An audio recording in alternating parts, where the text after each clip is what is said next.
Hello everyone, अस्सलाम वालेकुम। सब लोग कैसे हो? आज बेसिक टू ब्राइडल फ्री हेना क्लासेस का डे 9 है। अगर आपने अभी तक सब्सक्राइब नहीं किया तो जल्दी से करो। जैसा कि हम पिछले 8 क्लासेस में बेसिक एलिमेंट से लेकर grids, check box, 3D grids सब कुछ सीख चुके हैं।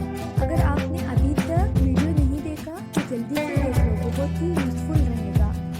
चलिए डे 9 की क्लास में हम सीखेंगे different types of henna fillings. Okay, बहुत ही यूजफुल रहेगा। वीडियो को एंड तक ज़रूर देखना और मेरे चैनल को सब्सक्राइब करना।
नेक्स्ट क्लास में आपको और भी डिफरेंट टाइप्स ऑफ हेना पेंटिंग सीखने मिलेंगे। अगर आपने अभी तक चैनल को सब्सक्राइब नहीं किया तो जल्दी से करो, आगे और भी बहुत से यूजफुल क्लासेस सीखने को मिलेंगे। Thank you. क्या आप भी घर बैठे फ्री में मेहंदी डिजाइन सीखना चाहते हो तो जल्दी से मुझे सब्सक्राइब करो। फ्री क्लासेस स्टार्ट हो चुका है 10 जनवरी से ही।